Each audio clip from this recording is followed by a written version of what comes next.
Hello, welcome to Michelle Sews Again. I'm Michelle. It's Friday, so you know what that means. It's another hashtag Friday Sews, except that it's Saturday again. So this is my second Friday Sews on a Saturday.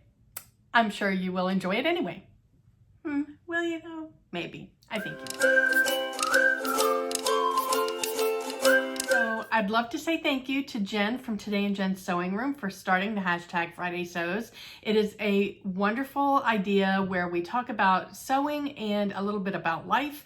If you put the hashtag into the YouTube search bar, you're gonna meet all kinds of fabulous sewing people. I encourage you to do it. Okay, so what have I made this week? I actually got a couple of things made. I finally finished my hashtag Sewing Bowl Challenge overalls, and this is how they came out. I did a little video on Instagram. I don't know if I can insert that here or not, but I'll at least insert a picture from it. So basically the idea behind the Sewing Bowl Challenge is that you go to the Sewing Bowl Challenge Instagram page, and it looks like they have a different guest host every month because it looks like June is somebody different than it was in May. And the co-host the guest host is the one that picks your challenge. So in my month, there were 7 bowls. It looks like in June, there were only 6 bowls, but there are different topics within each bowl, and the challenge is picked just for you. So when you go on to the guest host Instagram page and say, I'm in, then they will post a short Instagram video picking the challenge options just for you. And you will get tagged in that video, so you will see what your options are. So when I did it, my options were costume or cosplay, overalls or jumpsuit, print on print, so I had to use at least 2 prints, pastels, I had to do a thrift flip, I had to use either silk or velvet somewhere in my make, and the one optional was that it needed to be inspired by nature. So I was able to incorporate all 7 into my make, and the way that I interpreted it, maybe you agree, maybe you don't, but it was my challenge, so I did it the way I thought made sense. So, or that was fun anyway. All right, so I had the Seamwork Beckett overalls pattern already in my stash, already cut out because I had made a pair last year. So Seamwork tends to add a lot of ease into their patterns. And I had cut, I believe, the size 22. Yeah, I had cut the size 22 and made it. And last year when I made it, those overalls were just way too big for me. On top of the fact that I had done the bodice or the bib in a different fabric than I had done the bottoms. And I did not like the way that sharp contrast cut me in half in my midsection. I just didn't care for that look. So the overalls came out really well made, so I ended up donating them. And so knowing that they came out too big,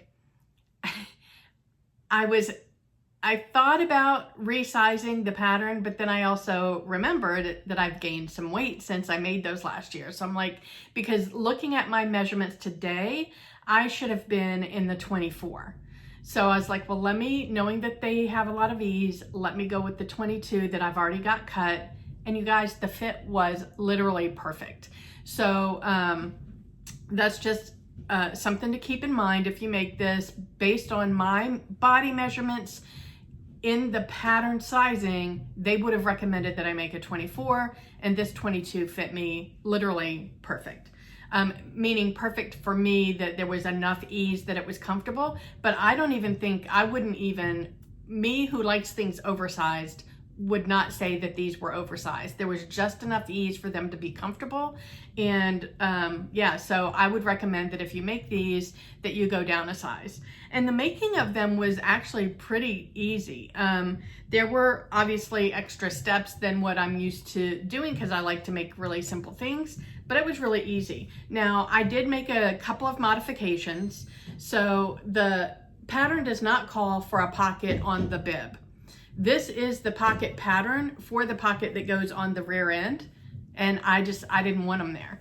And I mean, plus it's a huge freaking pocket. I don't know that I need 2 pockets that big on my butt. And I also like to line my pockets. So the 2 pieces that I cut out for the pattern, I ended up sewing together, right sides together, flipping it out, and then sewing it onto the bib and just flipping the opening into a seam here. So this is how I did my print on print. I used this fabulous, it's called Summertime Champagne Soiree, and it's a print by Melissa from the Artworks, and I got it on Spoonflower, and this is a cotton voile. And I really love this fabric. I had bought a couple of yards. I'd used it last year for my Sew Recreate the Look dress. I had a tiered, I used the Friday Pattern Company Wilder gown pattern for that, and I did, it was color blocked the whole way down, or print mashing, or whatever you want to call it, and I used this fabric for one of the tiers. So for this, I used it for the pocket, I used it for the straps, and I used it for the button placket in there. And then I also, the other modification that I made was I made these as shorts instead of long pants. And I thought, just because the colors are so light and bright, I thought this was more of a spring, summer overall. And I think that was a good call. The only issue, and the one other detail that I thought I did cute, is I did graduated pink buttons on the side, on the placket. The only thing I will say is that I didn't realize when I was working with this fabric, the gingham, that it was so sheer. And when I'm wearing these, you can see straight through the pants and you can see the shape of my legs. I don't know if I'm comfortable with that. I don't know if it's a big deal or not. The bodice isn't a problem because the bodice is doubled, so it's not an issue. But the pants are, and obviously you can't wear a slip with overalls, so I'm not sure what I'm gonna do with that, if I'm just gonna be okay with, because it doesn't show, like I can wear nude color underwear and that's not gonna be a problem. But I'm not sure. I gotta think about that. So these may or may not get worn. All right, so the second thing that I made is, the second thing that I made is this t-shirt, and I made this to wear under the overalls so that I could take pictures. And this is just a 1-hour top that I found, I don't even remember. I found this back when I first started sewing in 2020, and I was looking for free patterns. And this, I believe, was a free pattern. It's called the 1-hour top, and it's literally 2 pattern pieces, the front and the back. The arms are grown on dolman sleeves, and there's no finishes. You just turn the neckline under and top stitch it. You turn the sleeves under and top stitch. The same with the hem. I will tell you, I don't love the way that my finishes came out. That's on me, but I would rather bias binding finishes on the arms and the neckline, and I think I will redo that, because overall the shirt came out fine. It fits me great. I actually had to add quite a bit, so this is a pattern that I actually printed the PDF and pasted it together myself, which you guys know I don't like to do, but it was, I think it was like 15 pages or something, so it was easy enough to do. And so the only thing I think I will change, and I will change it because the shirt fits me fine. I will cut the sleeves and make them shorter and add bias binding, and I'll add bias binding to the neck. I did have to make pattern alterations though, because the largest size of the pattern was too small for my body. So what I did was I added, and the line drawings you'll see, it kind of tapers in the bodice, similar to the way that the Bellbird top does. So I did the same thing for this top that I did for that one, is I added inches to the side seams, and I kind of curved it in a little bit sooner than the pattern called for, and then I went straight down instead of tapered. And then I also added 2 inches to the length because I like my tops to go past my belly, and hit me at my bottom of my hip, not the top of my hip. because that's what I need to cover my belly. So that was the second thing that I made. The third thing that I made was my number 4 Stylark Nova Midi. And I made it in this beautiful pink eyelet. You can see I do the 2-tier one just because that's what's like, I like that for summer here. I used my gingham that I used for my overalls, and I made bias binding, and you can see how cute that looks in the eyelet. My goal for this was to add sleeves, and I tried several different methods that I saw on YouTube. I looked in some of my sewing books, and I just wasn't able to make it work. So I ended up just finishing the sleeve holes with the bias binding. Because I was trying to recreate this look that I had seen last year. It was going to be it was one of my inspirations for the Sew Recreate the Look challenge last year. And I didn't mind that I wasn't going to have a placket.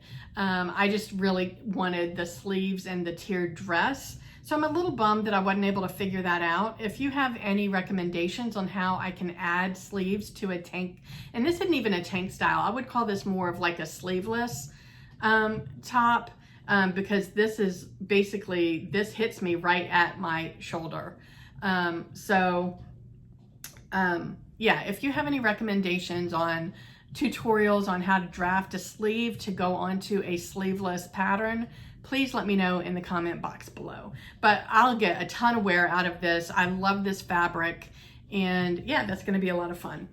So I did some shopping last week. I mentioned in my last Friday Sews, I shared a ton of Memorial Weekend sales, fabric sales with you guys. And I ended up doing some shopping on 2 of those websites. I shopped on Metro Textiles. They were having a 50% off sale. And I shopped on Mood Fabrics, which was having a 20% off sale. So let me share with you what I got, because it all came in. Okay, from Metro Textiles, which was 50% off, I got 3 rayon fabrics. The first one is this hot pink viscose. Let's see, what's it say?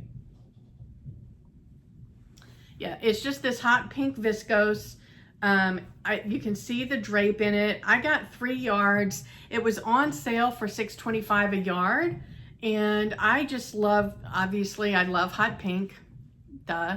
And I just thought I could make either a dress out of this, or although it's kind of sheer, so that might not happen unless I learn how to line, which is a possibility.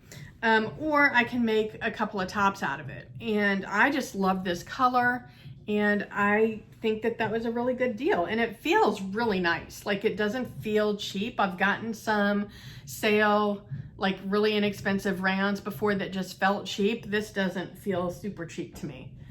I got another color in the same fabric. I got this paprika color that I thought would be really great for fall. And it's still lightweight enough for here in South Florida. And yeah, I love it. Same price, $6.25 a yard.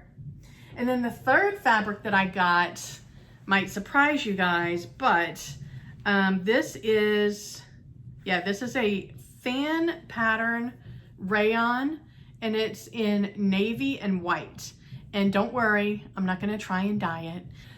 But I do think that this would look really cool, color blocked with a bright color.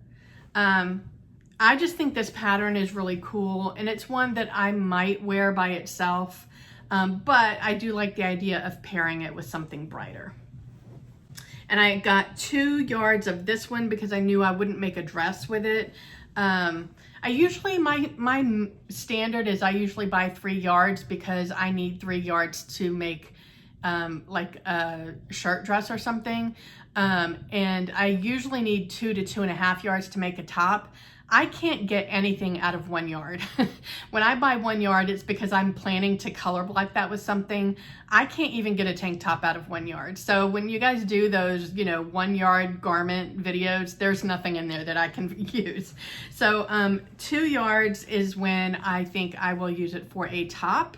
And even 2 yards, it can't be something with like big voluminous sleeves because I'm not gonna get a top out of that. All right, so those are my purchases from Metro Textiles. It would have been $108, but it was 50% off everything, so it was $54. My issue with Metro Textiles is that I don't typically look at the shipping fees because they're not usually like outrageous. And I didn't catch it until after I hit the buy button and got the receipt in my inbox that shipping was $18. I wanted the fabric, so you know, it is what it is, but I think that is a little bit it's overkill for shipping charges, in my opinion.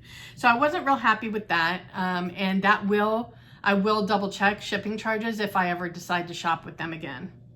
All right, so the second shopping trip that I had was from Mood, and I've been watching a lot of people make stuff with gauze, double gauze fabrics, and I've used double gauze in one item since I started sewing, and it was kind of like just an outer layer piece. It was like a kimono style top, and I did a color block with a double gauze that I got from Etsy with this fish print scarf, rayon cotton scarf that I got from my mom. And that's the only time I've really used it, but I've seen all these people using it and making these gorgeous outfits, and they're talking about how comfortable the fabric is. So I've kind of been obsessed with making something in gauze. So I bought this, it's called Talamanco Aqua Double Gauze, and look how gorgeous this color is. It's just such a pretty, bright, summery color. I did get 2.5 yards of this because, again, I thought that I would make a top with this. I do need tops, so that's really my primary focus right now. And I'm not sure which top I will make with this, but it already feels like I can, oh my God, it just feels fabulous.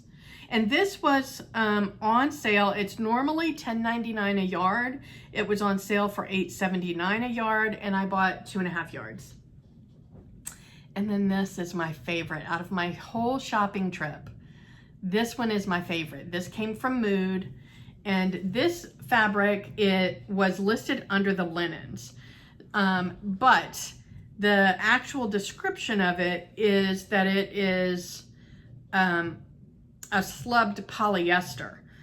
It doesn't feel like, I don't know, I don't get a synthetic feel from it, so they've done a really good job with it. This is a Mood exclusive, and it's called Mallorcan Morning. How stunning is that? Look at that background in that light blue, kind of aqua turquoise light color with these gorgeous flowers. And it feels like a linen. It looks like a linen up close. I don't know if you can see that. And I just think this is so gorgeous. I bought 3 yards of this. This is originally $16.99 a yard. It is currently on sale, I think it's marked down at $9.99 a yard, and because of the 20% off sale, it was only $7.99 a yard. So I got 3 yards of this. I did get the matching thread because I wasn't sure if I had any. And linens right now on Mood are 20% off, and this is considered linen, so it's in the linen sale. So this is still $7.99 a yard if you're interested in it. Yeah, go and pick some up. It's absolutely gorgeous. It feels great. I love it. I have no idea what I'm going to make with it. This is probably, is this going to be a dress? Or is this going to be a shirt? What would you make with this? I'd love to hear. Okay, so those are the things that I've bought. What is next on my sewing table? So I recently did a sewing challenge roundup for the month of June, and one of the challenges is He Made June 2022, and that is hosted by Adam Sews here on YouTube and on Instagram, and his co-host is Lisa from One Lisa Show, also here on YouTube and on Instagram. And I really want to participate in that challenge, and the goal for that challenge is to just bring awareness to the fact that there aren't that many men's sewing patterns, at least in relationship to women's sewing patterns. So I had planned to make this shirt in April for So Selfless April, and I just didn't get around to it. I had bought a camp shirt pattern on Amazon. It was for a man and a boy, and I didn't realize that the pattern pack that I bought was the boy size, so I can't use that. So I went to Joann's and picked up this McCall's pattern and thought that I could use this pajama pattern for the camp shirt, but I didn't really love that idea. So I got a lot of fantastic recommendations from you guys in the comment section, and what I ended up finding was this pattern on Etsy. It was on sale for $3.11, and it's a camp shirt. It's exactly what I was looking for. It had close to 300 reviews. It's got a 4.7 average star rating. So I was like, okay, I'll get that one. So here's a picture of it. And this is the fabric that I'm using because, as I've mentioned before, my brother designs and makes guitars. So I just thought he would find that to be fun. So that is my next priority. I also washed some knit fabrics from my stash because I would also like to participate in the T-shirt for Summer challenge, T-shirt for Summer 22 challenge that's hosted by So Joey. Also here on YouTube and on Instagram. And this is her second year in a row running this challenge, and she has a ton of prizes. And I need tops anyway. So I went through my stash and found the ones that aren't double brush poly because I just feel like that's too hot for summer here in South Florida. And I found 3 fabrics that I would like to make tops out of. I haven't decided what tops yet. But the first one is this really fun, I don't know what kind of fabric this is. I believe Madi from Madi Sews has the same fabric. I think I got it from Fabric Mart, and it's got a lot of spandex in it. I can tell that, but look how gorgeous this print is. I mean, that's like just me on a piece of fabric right there, all those colors. So yeah, so this one, it's really drapey. It's kind of slinky. Gosh, dog it, I had it folded so nice. But it's kind of slinky. So I definitely wouldn't make a dress out of this because it would just cling too much. But I think a top, it would be great. And yeah, I could definitely use a top out of that. And then the second fabric is some leftover rayon. It's a rayon jersey, I think, that I got off Amazon, and it's just it's 100% rayon, so it is dyeable. And this is what I used for my collaboration last year with Natita from So Natural Dane. We both made the Paris day dress from Rebecca Page Patterns. I'll insert a picture of it here and I used this fabric and I did an ice dye on it. And I don't love that dress because it kind of drags down. And I learned in hindsight that this fabric, because of the rayon in it, it's heavier than a typical jersey. And so that kind of is dragging, because the dress has tiers, it's dragging everything down. So, but it's not the fabric that I don't love, it's the fabric and the dress combination. So I have enough of this left over, I'm pretty sure, to make like a short sleeve t-shirt. And so I'm gonna do that with this and dye it. So that'll have to be a pretty simple t-shirt because I don't have a ton of this left. I have, I think, close to 2 yards. So I think I can get like maybe a cap sleeve, semi-fitted t-shirt out of it. So maybe I'll try the Concord tee again and make some fit modifications to that. And then this third fabric I'm really excited about. I got this one from Miley May Fabrics last year. And oh my gosh, you guys, just look at this print. It's a snakeskin print, but it's got all these fun, beautiful blues and purples in it. And I'm really excited about this one. I'm not sure. I think I would go this direction with it. And I believe I have 3 yards of this, and it's a ribbed knit. So I don't know if you can see the texture in there. But how fun are those colors? Again, no idea what I'm going to make with that, but I have enough of this one actually I probably only have 2 yards, but I have enough of this one to do something really cute. So excited about that. And then the third fabric that I have, I actually bought this one from Amazon and have not shared this with you guys yet. But this is, I got 3 yards of this just basic white cotton gauze. And my goal here is to make something and dye it. And I have a technique that I saw on YouTube that I'm really interested in doing, and I think I want to play with it on this fabric. And so for this top, I will make the top first and then dye it, rather than dyeing the fabric and piecing it all together. And I'm anxious to see how that turns out. So those are the things that are next on my list. I'm not exactly sure. I guarantee you they won't all get made by next Friday, but those are what I have coming up. So what about life? Not a whole lot going on. My husband and I are thinking about going and watching the Top Gun movie this weekend. My husband, who is a movie buff, had never seen the original Top Gun. I was flabbergasted. And he said because at that age, in 1986, he was in college, or was he? Yeah, he was in college, and he was like, he had no interest in watching a Tom Cruise movie. So we actually watched it on Amazon Prime yesterday with the intention of seeing that one and then going to see the sequel in the theaters, because I've heard that it is really good to see in the theaters. So we might go and do that today. And the weather is looking like it might be clearing up. We had a tropical storm warning going on here all day yesterday. Our goal, we had planned to go and check out the house and see what the progress looked like on that, but that didn't happen just because the threats of thunderstorms were happening all day. So we're hoping to get there either later this afternoon or tomorrow. So hopefully next week I'll have some progress pics on the house. But that's all I got for you this week, guys. I hope wherever you are, the weather's amazing. I hope you're able to get some sewing in. If you enjoyed this Friday Sews, I have a whole playlist here to share with you, and I will talk to you next time. Bye.